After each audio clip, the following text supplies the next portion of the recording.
Hello viewers, and welcome to our first look at RiMS Racing, part of our E3 coverage 2021. Now, RiMS has been announced last year.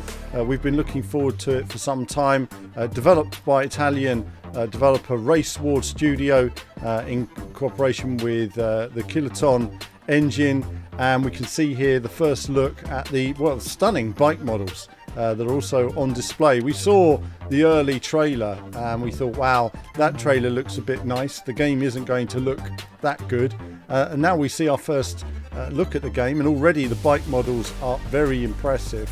And these bike models are super deep in terms of what you can do, taking the bikes apart, changing the various different aspects of the bike. Everything is in there in terms of the world of bike mechanics and understanding the construction and use of a motorbike. It's a very, very deep experience. It's unlike anything else on the market. Now, a quick look here, a bit of gameplay, of course. This was Nürburgring. Just to let you guys know, I've not done much in the way of replay in this particular version. It's still a work in progress. There's various elements being worked on, and we can't show a few of the tracks. They're still being worked on as well, but we will when we can. So either way, that's actually his Fuji there. And we're going to take a look at some of these courses anyway, but just to let you guys know, multicams will come. Now, this is Monsanto circuit, a circuit I don't know very well. This is where I started, or one of the tracks where I started my experience. Racing line on, let's see how it handles. Obviously, it's the first thing I just want to get onto. Where does it sit? Okay, so if we consider other games, we have Isle of Man TT, which is very sort of directional handling. Then we have Ride 4, where there's a bit of a lean, you sort of there's a delay in the handling. And then we have MotoGP, where there's quite a significant delay in terms of positioning the bike. This is probably just in a bit from Ride 4. What's great there is corners like that where you oversteer.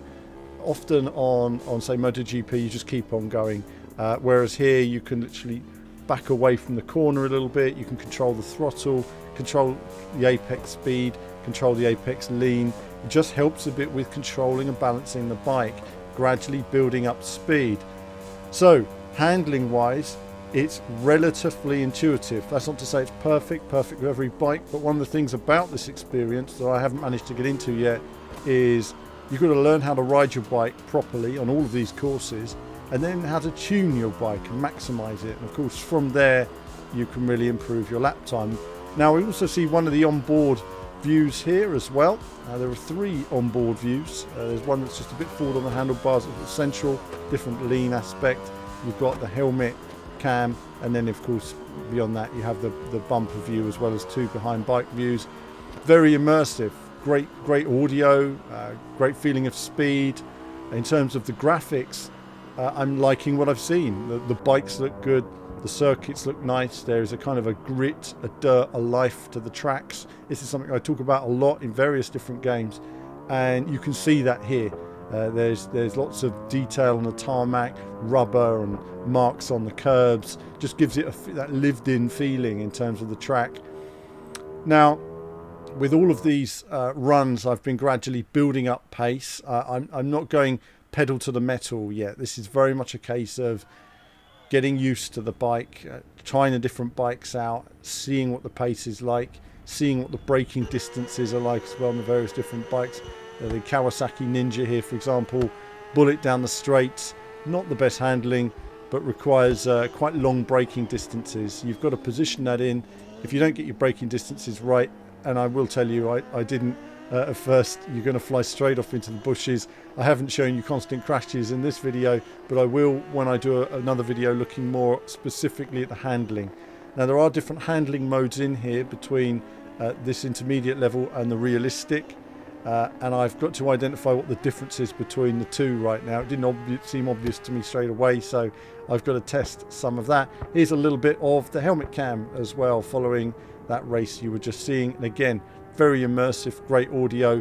I'm not doing a no comment video today, but no comment videos will come to the channel. So rest assured, if you want to hear the game, that will all be in some upcoming videos. Either way, first things first then, handling. Okay, I was able, as you can see from the riding, I was able to pick it up and get on with it relatively quickly. The audio note was was generally excellent.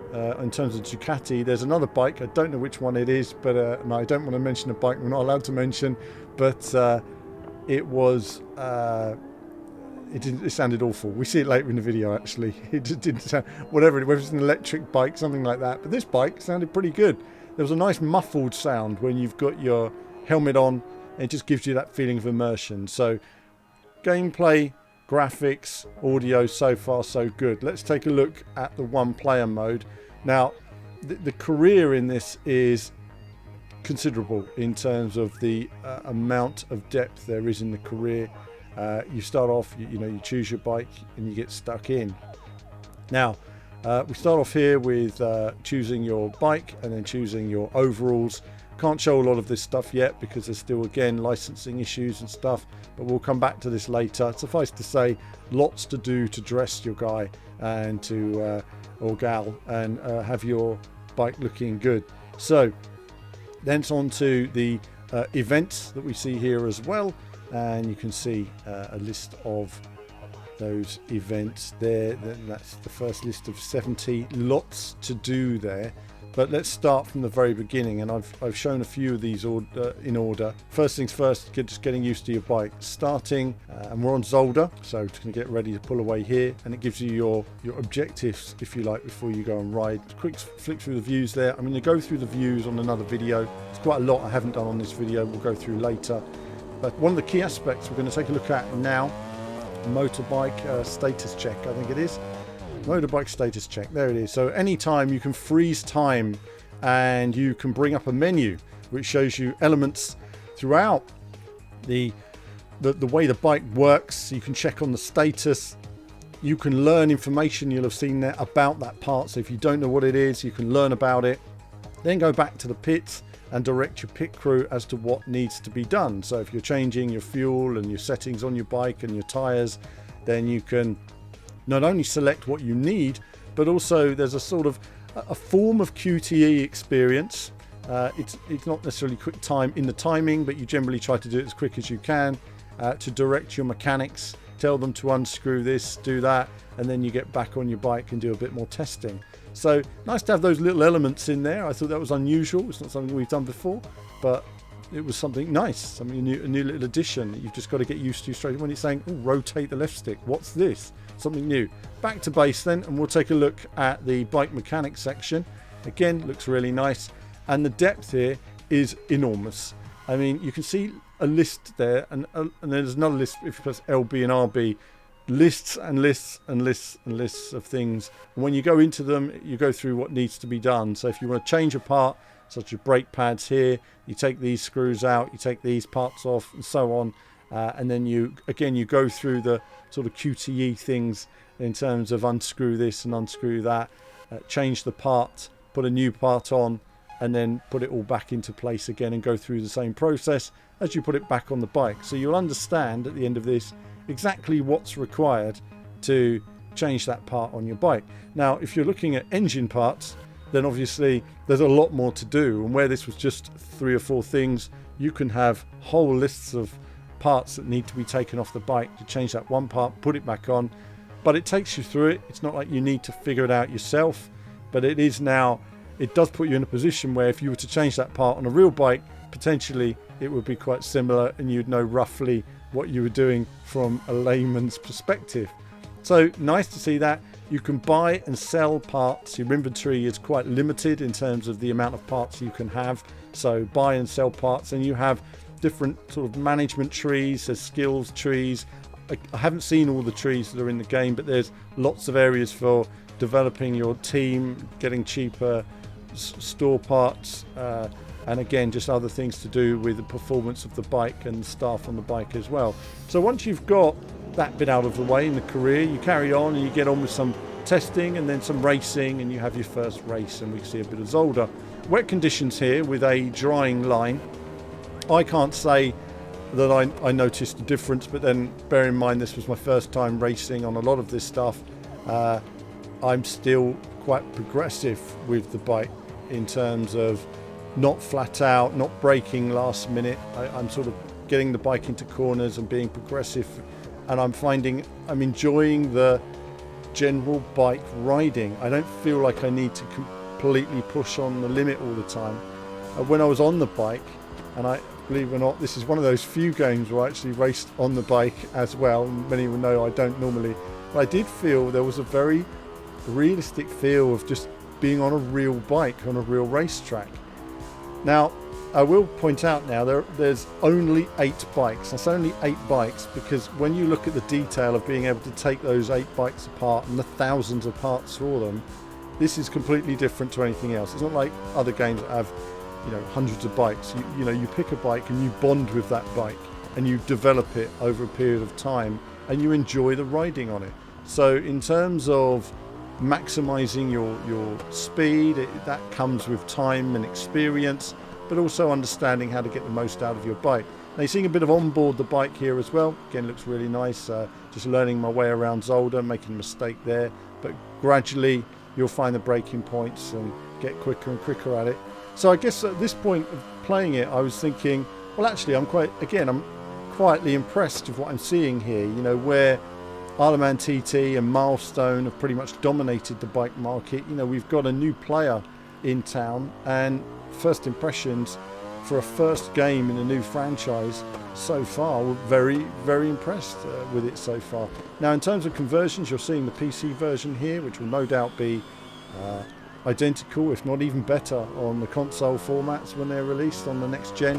And of course, we'll wait and see what they're like on the standard consoles. So you have a race, and then you go back to your mechanics. And I was just keen on seeing how much there was in there. You know, these different lists I was saying about how to change each part, what's involved in changing each part. Let's change the chain, just something simple before progressing further. And I wanted to see the wear and tear on the bike as well. Some elements I still need to get answers to questions, and I will learn a bit from the developers in terms of what works and doesn't work in terms of maximizing your bike. And then of course you have the option of selling those parts in the store. As I mentioned, there is a limited inventory in terms of what you've got in the store there, so just going through that, and it's limitless in terms of how much there is. So lots to do on the bike, lots to discover, and I just wanted to flick through and show you some of those various options. So then it's onto another tree, and again, what do we have? Engineering area, skill tree. Again, we'll look at that in a future video. The tuning area, you'll briefly see that. My goodness, that's another heap of menus for another day.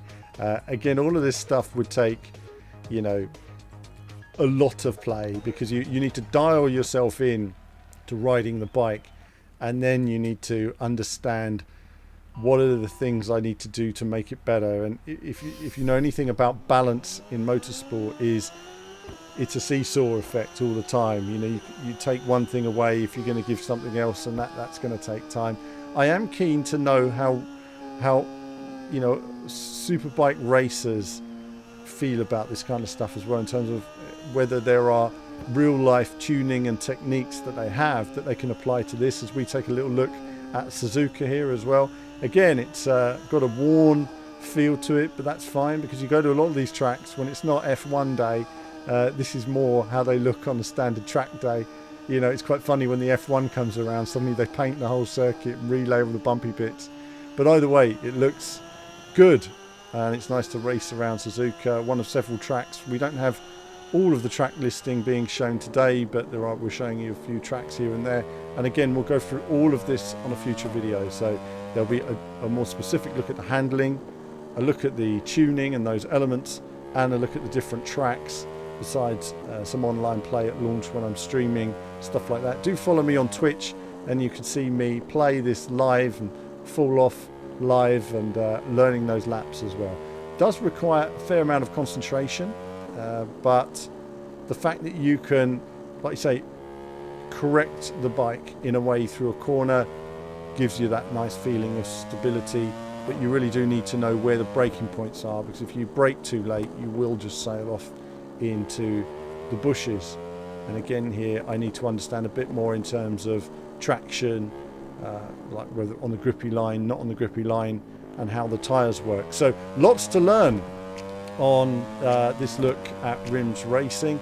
And of course, I thought I'd show a couple of tracks as well. a bit of Fuji Speedway.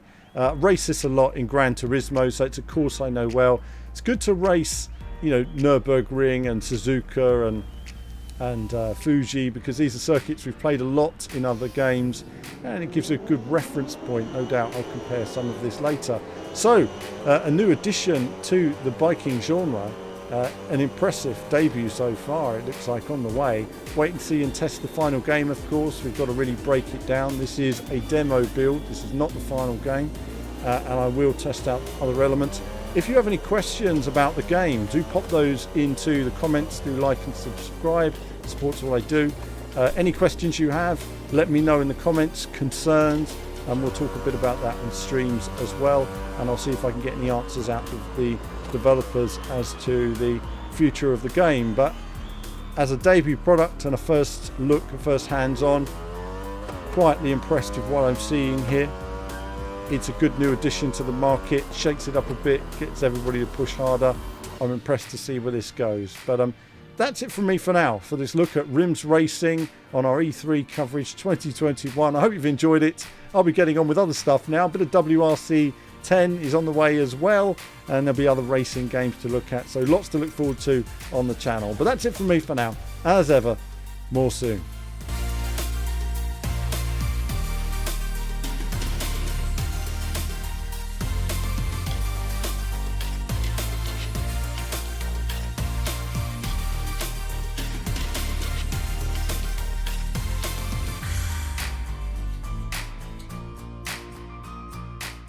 Hello viewers, well thanks for watching the video today. Do like and subscribe, it supports what we do. Do become a YouTube member. YouTube Patreon supports all of our content you see on the channel, and of course lots of gaming from retro to modern games. I love it all in terms of racing action. So click on one of the two videos just there to find out more.